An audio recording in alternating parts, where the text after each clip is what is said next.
everyone, and welcome back to the Social Work Bubble podcast. This is your host, Laura. I'm a therapist and social worker here in New York City. I am joined today by a special guest, Farah, who is an MSW student and a yoga teacher. Thank you for coming on the podcast today. Thank you for having me. Yeah, so today we're going to kind of get into yoga, holistic social work, holistic care. Farah has her certificate in yoga teaching, I believe. Yeah, I did my 200 hours in yoga teacher training, and then I did 16 more hours in trauma-informed yoga. Oh, wonderful. Okay. So before we kind of get into your yoga journey, do you want to tell us about your journey to social work? Yeah, sure. So hi, my name is Farah, right? Um, so my journey to social work was, I don't want to say normal one, but kind of is. Mhm. So I came here to the US when I was 14 from the Dominican Republic, and I did not know any English. It was extremely difficult for me. I was 14. So adapting to the US was very difficult, right? And I went to an international high school. So the social worker at that high school was extremely helpful for me. Like she kind of like encouraged me. I didn't even know if I wanted to go to college. And it was not because I couldn't, it's just like I didn't seem it as possible at the moment. Like, in American culture, you have to go to a 4-year college or you have Mhm. to go away kind of thing. And when you're an immigrant, or at least in my position, um, I didn't think that was possible for me. And she kind of like encouraged me to keep going, to Mhm. continue to go into my journey. And then, yeah, that's how I became or interested in social work kind of thing. Oh, wonderful. Now, I mean, she kind of encouraged you to go to college. Did that social worker, was it because of that personal relationship with that person? Yes. Mhm. So she was a social worker of color. Mm. So to be honest, at the moment that I was at my school, most of the staff was white. Mm. So then she was one of the few at that moment Yeah. that was a person of color, and she was Hispanic. So seeing her in that position, like already Mhm. getting her master's, telling me her journey, I was like, oh, but this is possible for me. Because Yeah. at that moment, now it's a little bit more um, used to, at least Mhm. in international schools, to see individuals of color. But at that moment, the school is very new. It doesn't have more than like Mhm. 16 years. So it was not that common to see people of color in staff getting a master's degree. So Mhm. seeing her, it was basically, if she did it, I'm going to do it too. So it was more of a personal relationship. And also, like I always had like a thing, what I love working with people, Mhm. but I did not like the psychology track kind of thing because I feel like it was too individualistic. I took intro Right. to psychology at college and so on. And it's not that I don't like it, it's just it wasn't my thing. I like Mhm. more grass like to touch basically Mhm. with people, right? It's not so much about the individuals, but it's more about systems. Right. So that's why I decided to go into social work. Wonderful. And that's that key thing about social work too, is that person and environment aspect, which I think draws a lot of people into social work and away from psychology for that very reason. Because I think we naturally have psychology in a lot of what we do, but it's important to see how that is also shaped by someone's environment and resources and all of that. Now, I mean, in Exactly. terms of the yoga teacher training, at what point did yoga start to get your interest and you were like, okay, I could use this in social work too? Well, it hasn't become until very recently. So in the pandemic in 2020, I was doing my BSW Hunter. Mhm. Um, and all went online and so on and so forth. Wow. So usually I'm a person that walks a lot. Like, I was walking to Hunter, I was Mhm. walking to my job. Like I usually move a lot, so I didn't have a need to have like quote unquote exercise, right? Right. So, as a way of moving my body, I never had like going to the gym and doing weights. I always roller skating, the Mm-hmm. bike, stuff that you can like more movements without you are feeling that you're doing exercise, right? Mm-hmm. Um, so I became more interested in yoga. I already have experience in yoga from my high school years because it was a requirement. I didn't want to take gym, Oh, so I wow. decided to take yoga instead. Okay. So I already had that experience from my high school. Um, but then I was just attracted to it. I decided to give it a go, and also one of my objectives was to go upside down, like to do a headstand. Yes. I think I saw it on Instagram and I was like, I want to do this. I have to do So it. then, so then I became more interested and I decided to practice yoga with Adrienne for like Yes. 30 minutes each Hmm. day. Like, she's one of the most famous The yoga teachers best. in YouTube. Yeah. Hmm. So then I became extremely interested then in sound meditation. Mm. When you do YouTube videos, um, you get suggestions. Yeah. So a suggestion about sound meditation came up, and I became very, very interested in the spiritual world. Mm. So in 2021, when I finished my BSW, I decided to take a sabbatical year before going into my master's.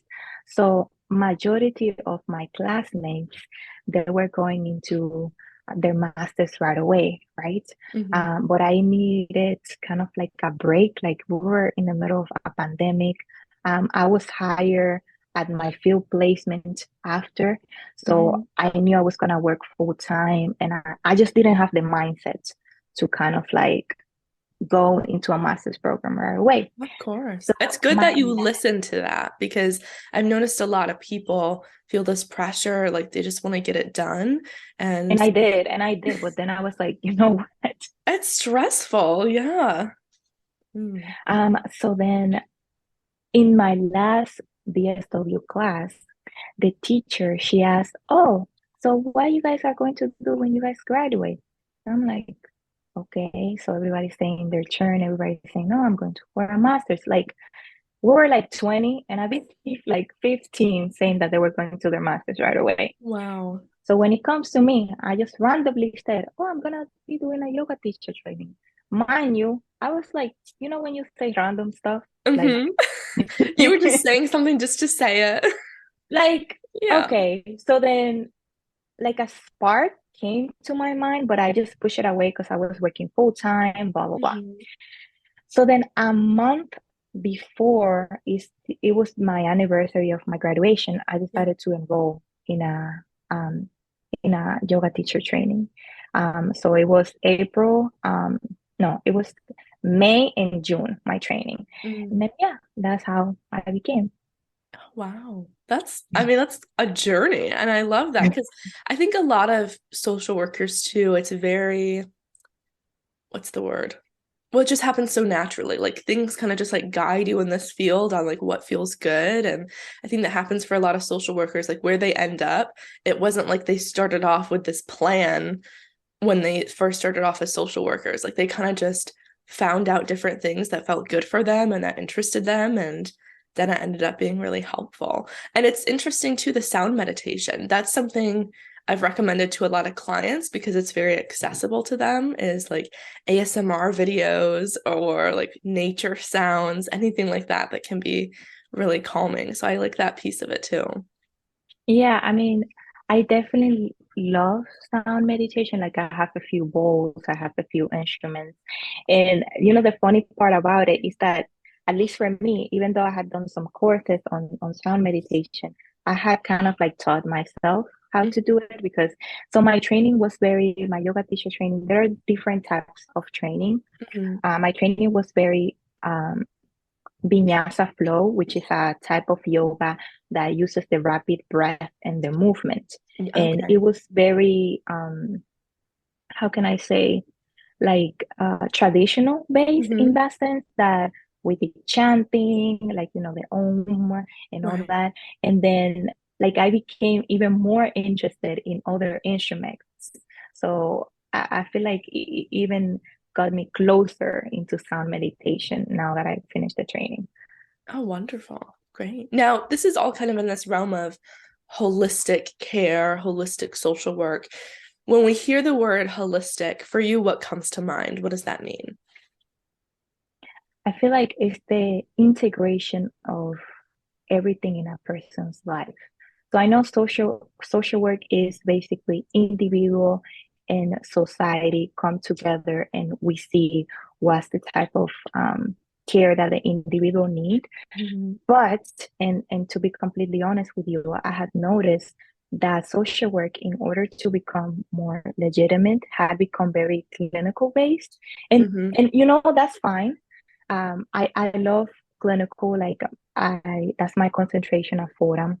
Yeah. But we are forgetting to see the whole picture of a person, right? Mhm. Even though we are utilizing practices that say that they're holistic, sometimes we focus on problems. What this Mhm. person has and what is the intervention? Why can we even have to get to an intervention when we can integrate practices for a person to not get to that point where they need a diagnosis kind of Mhm. thing. So when I say holistic, when I think holistic, is basically integrating someone's like everything about their life Mhm. before it gets to quote unquote the problem. Right. So it's very preventative care, really. Wonderful. Wonderful. Now, in terms of using yoga in practice, what would that look like for different social workers? I think the first step to use it in practice is to practice it yourself. Yeah. Sometimes I had noticed, and even in my field placement, that we would recommend service users, yeah, do sound therapy or do this or do that, but we don't do any of it. Hmm. So how are we telling people to do something that we barely do? So I feel like the first step is just to try some practices that you feel attracted to. Like, for example, some people are attracted to tarot cards. And even though it has these, for some people, these woo-woo feelings, Hmm. in the Hispanic community, in the Black community, there are a sense of comfort, even though Yeah. in your truth that nobody can tell you your future, right? Hmm. So if you practice tarot, it's just an example, Yeah. like tell your clients, like maybe just try some tarot. Are you open, depending on the religion obviously and Hmm. depending on their background, like just try some tarot, like this has worked for me, and so on and so forth. Or try sound meditation, but it has to be a level of being genuine, Hmm. because the service users are going to notice right away Oh, if yeah. you don't do something. And if we're just um kind of throwing out random ideas versus things that we know, oh no, this is helpful. I've tried it. I understand the nuances of it and what it feels like and looks like. That's very different than just saying, well, I've heard of meditation, so go ahead and try it. Exactly. So then let's say that you do any of those practices, and the second step will be to slowly introduce the service client to it. Because sometimes, and this I haven't noticed it so much in the social work world, but in the wellness world, that we want person X to get to our point in the sprint of the world. Like I would never tell a service user to be like to do an asana, which is a yoga pose that I do, which is an Mhm. advanced pose, to slowly introduce the service user to a few movements, like maybe let's try some breath, and maybe let's add movement to that breath, because Mhm. I have noticed that sometimes um, when people see yoga, they only see a face of yoga and it can become extremely intimidating. So Mhm. we have to demystify yoga in order to make it more accessible to Mhm. people. Absolutely. Because I do notice with some people, like their first thought with yoga is like doing something upside down or holding up their entire body weight. And that feels really intimidating. Or they only see like one type of person doing yoga, like very skinny people, and so being able to also, like you said, demystify that and really normalize that it can be accessible to everybody, but you have to start with realistic poses and what that looks like for people. Exactly. I feel like I would recommend the first thing because sometimes when we think about yoga, we just think about asanas. We Mm-hmm. we asanas are yoga poses, but yoga is not that. Mm-hmm. Actually, yoga comes from the Sanskrit word, which is an Indian language, which is an Indian native language. It comes from the root word yog, which means Okay. union. In any way, it says asana there. So you can just start with the breath, like unifying the mind and the Wonderful. body. Mm-hmm. And then you can introduce some movements because I feel like sometimes in the West, and I've been guilty of this myself, we Mm-hmm. want to like let's do a crow pose, let's do a headstand.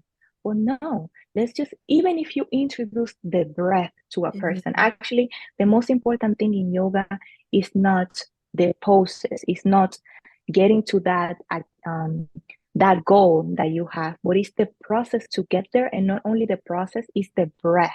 Mm-hmm. Like I don't want to say, well, the euphoric feeling that you got on the breath once you get into it, Mm-hmm. that is yoga. It's not that asana, it's not that getting into that pose. It's the process to get there, how you feel your body moving and how wonderful your body can be.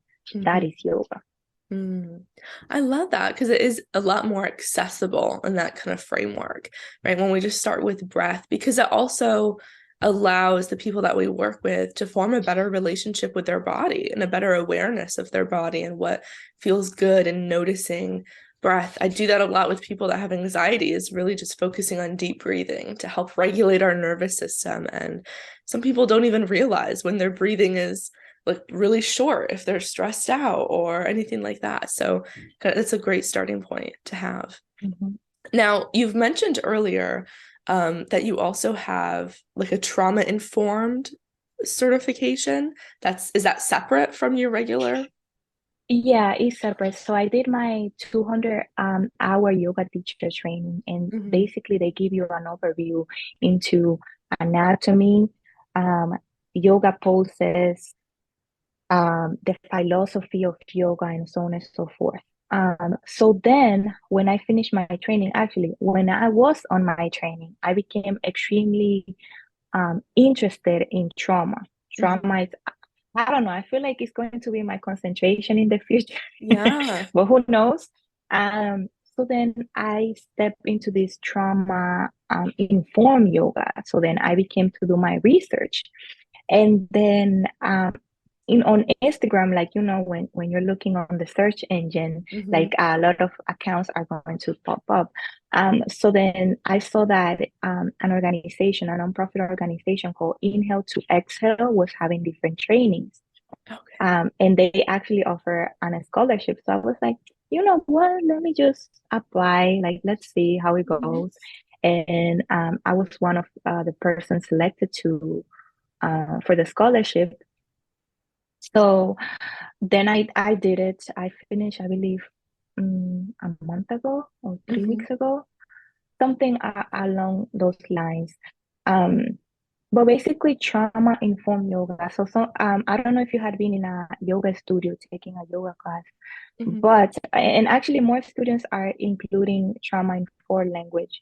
But usually in yoga, they tell you, inhale, raise your arms to the sky, right? Mm-hmm. Which is your demand, even though you don't notice, but you're demanding, like inhale, Mm-hmm. raise your arms to the sky. Instead, if you feel comfortable, raise your arms to the sky. Mm-hmm. So basically, it's more of an inviting language because you don't know what a person is coming, um, like is coming from. Right. And also, I had noticed in my classes that sometimes a few things trigger people, like Hmm. songs, poses, and I wanted to know basically why. Like, is there something I can do to alleviate this? Because as I want to become a therapist. Like, I don't want someone to be distressed on my classes. Hmm. But so then I decided to do the course. And basically, um, it's trying to bring language and a class that integrates someone who has had a history of trauma slowly into yoga and slowly into somatic practices, because it's not the same to have a class with someone that is, I don't want to say normal, but doesn't have any past history of Right, yeah. trauma. Hmm. Um, to yoga is easier, but a person that like their sympathetic system is like um flaring up, that it Hmm. is more difficult to kind of like come into the breath, or even Right. close their eyes, or Hmm. even I don't know, come in a circle in a yoga class, because Hmm. they're in that flight or fight response. So I wanted to be able to acknowledge that on my classes and slowly, introduce it into my classes. Hmm. Yeah. It's very true just how the language is so important because you don't even realize that it is kind of like a command versus an invitation. And it seems like the trauma-informed care is very much just like asking permission, like checking in and allowing the client or the person to kind of do whatever feels good for them that allows them to feel safe in that moment. Yeah. Yeah. And again, you don't know what Right. and you cannot screen for, or you cannot ask, has anybody here has trauma? Like, Right. imagine me asking a class, but weaving in some practices that can alleviate that initial stress, because Hmm. at least my objective as a yoga teacher is to bring yoga to as much people as I can, especially at least I will speak with my community in the Latin community. Yoga is very like, this is for white people, or this is for Hmm. rich people kind of thing. And Hmm. I wanted to make it accessible. But for individuals that are going through trauma and also actually have other issues such as poverty, financial insecurity, it's more difficult to concentrate. So you have to have other level of care to bring them into practices that should already be accessible to us. Mm, that's very true. Wow. Now, in doing yoga, I mean, we've talked about like what that can look like, especially in social work. What are the benefits to it? Like why would we even utilize yoga in the first place as a intervention or practice? So the first thing is yoga is evidence-based, like There we so that's a go. plus, check. We love the um evidence-based in social work. So then the second part, it has proven to reduce stress, to reduce anxiety, and in some cases, reduce symptoms of depression. Again, it will look differently for each person, and it will have to be a continuous practice of yoga. Hmm. It also calms down your nervous system. Um, Also, it kind of like help us to connect the three part of the brain. Like, I don't remember the name of this model, but we have three parts of the brain, which is the Hmm. reptilian, um, the mammalian brain, and then the human brain as we know Hmm. it. So when someone is in a trauma state, Hmm. basically those three parts of the brain, they're not connected with each other. So in yoga, and especially in trauma informed yoga, what we're trying to do is basically this is the reptilian brain, Hmm. this is the mammalian brain, and this is the brain itself. So we're trying to bring all those three parts together in order to basically better function in life. Okay. Wonderful. So it's like that integration together. Yeah. Okay. Yeah, because actually when we are having a trauma response, and you know this, Hmm. like all of our the three parts of the brain and our body, they all work like different companies. One is Yes. Amazon, another one is Google. So what we're trying to do, I like that what we example. so what we're trying to do is basically, yeah, let's integrate them together so they don't work against each other. Hmm. Right. Because that makes it, I mean, it's already hard enough to, I think, move through triggering moments and to move out of that survival response. So it's all the more important to, okay, let's make sure we're at least working together on the same page towards the same thing. So, Yeah, and also in the West, we have been trained since childhood to think about things like in a very separate way. yeah. So it actually kind of fascinating how now that I'm more into the holistic world and the spiritual world, how everything is connected. But I don't know, we just want it to be separate. Hmm. Yeah. Yeah. That is very important to remember.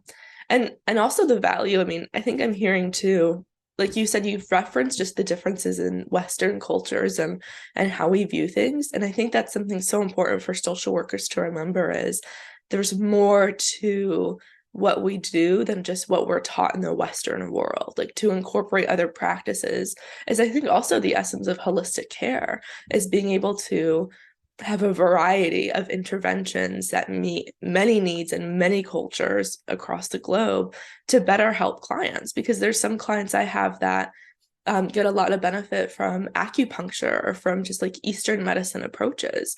And in the Western world, that's kind of like, well, that doesn't really work, but it helps them. It helps them when they have anxiety or, certain panic. And so it works. And I think that's important for many Western social workers to remember is holistic care can be helpful because it reaches a wider spectrum of our clients to really support what they need and what feels good for them.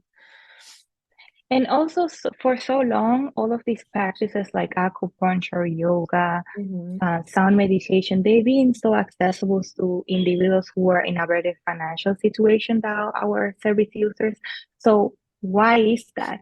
And now that we have the knowledge as social workers, why can we don't bring those practices to people who actually benefit from it, and Mm-hmm. actually from the people who their ancestors were the one that invented those practices?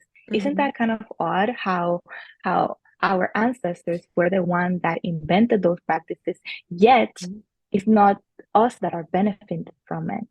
Very true. Very true. So it's even empowering, like kind of taking back that power, taking back those things that were once yours without, like you said, your ancestors had. It's time to benefit from them. Good. I love that. In terms of like, I think gradually applying these different practices, like holistic care, yoga practice, for maybe a social worker that's still learning, that's still trying to figure out yoga and what that looks like, what are some like small ways someone can incorporate holistic care or yoga into their day-to-day practice? I feel like starting with breath again, as I said before. Um, so just like let's say dedicate 5 minutes to be conscious of your breath. Like we're sitting right here. So you inhale through your nose, exhale out of your mouth, and repeat it many times, right? And this may seem easy, like, okay, you're just inhaling through your nose, exhaling out of your mouth. But if Mhm. you do it for 3 minutes, it's actually a workout. Absolutely. So even just doing it for 3 minutes of your day, you will feel the difference in your body. And then let's say you do that and you're already accustomed, maybe you can develop a meditation practice. We have to acknowledge that yoga meditation is not for everyone. Mhm. So you have to kind of like play with the ball and see what works for you. For example, for some of my service user and family members, sitting still in meditation is just doesn't work. Mhm. But maybe chanting works, which is basically Yeah. you're singing to a chant, and Mhm. you're doing the same thing. You're getting the same benefits, but you're making movement, or maybe being conscious of your breath while you're doing your homework. Mhm. That can be one. So um yeah, to slowly within one practice, but I would recommend breath work to be the beginning of it, because it's just Yeah. 1 minute, 2 minutes out of your day, and then you'll become more interested. Actually, on YouTube there is this YouTube channel called Breath Work Tunes, which basically they cue the breath for you. So it will be in, so you will hear it, and then Oh, it will be perfect. with the music, and Mhm. then out. So it's actually easier Mhm. to cue the breath because they will do it already for you. Oh, that's nice. Those kind of guided breath works can be really helpful, Mm-hmm. especially Mm-hmm. as we're teaching, but also as, different clients are practicing. They are resources they have access to constantly. Like they don't have to be with us to get this information. We can also just give them these tools to help them practice when outside of our sessions together. Yeah, Wonderful. exactly, exactly. Like also as social workers, like investigate, like you probably had heard about this book, but The Body Keeps the Score is a excellent Yes. ex the Bible for me is an Yes. excellent book to get into how trauma works, Hmm. how a brain who has been traumatized is looking. I know it can be very jarring, it can be very scientific, but he Hmm. had actually a whole section in yoga, which is how Wow. important yoga is. Like he had a Mhm. whole chapter in yoga and acupuncture, just to give Yeah. you an example. And another book that I recommend is Trauma Yoga for um, Survivors of Sexual Assault by Um, Sabi Kawasaki, I believe her mhm. last name is. And it's basically, it teaches you step by step how to build a program that is yoga informed for service users. And it has illustrations, it has cues, um, and yeah, it has so much information. It even has meditation prompts that you Oh, can use wow. with your clients, like you're safe here, um, your body feels safe, Hmm. and it teaches you how to talk to your service users. Wonderful. And that's especially important too. I mean, for everyone, like all the people that we work with, but I imagine when like your body has been like physically unsafe, you want to kind of regain power over that and safety over your body. And yoga can be a great mechanism to do that because it's this gentle approach that keeps you present, that keeps you grounded, and that gets you refamiliar with yourself and your body. Wonderful. Yeah, yeah, definitely. Oh, also another practice that is actually odd, but it can be very good to Hmm. bring like meditation practices into your life is to walk bare feet around your house. Ah, I love that. So it's called earthing. Hmm. So you will take your shoes off, you will take your socks off. And you know, when you walk bare feet, you actually have to look at the floor more. Hmm. So it makes you conscious of your feet, which in return, it makes you more conscious of your body. And if you have like, I know it's not accessible for us in New York, but if you can do it in the park, maybe like 3 minutes, that will be even be more wonderful. But yeah, that's also a mindfulness practice that is extremely good for individuals who have had that disconnection between body and mind. Wonderful. Wow. Well, thank you so much, Farah, for coming on the podcast today. I mean, this has been incredible information that if we don't ever really get in social work school, ever, talking about yoga and holistic care is very clinical. I mean, depending on your path, I guess, in social work school. So I appreciate so much all the information. Where can our listeners find you and follow your journey? So right now I have an Instagram. My Instagram is at Farah Paloma, FARAHPALOMA. Loma. So I just post yoga videos there and where am I giving classes. And yeah, just wait for me until I graduate from my Yay! MSW. There we go. Well, thank you everyone for listening. If you enjoyed today's podcast, please like and follow the podcast wherever you're listening on, and we'll see you next time.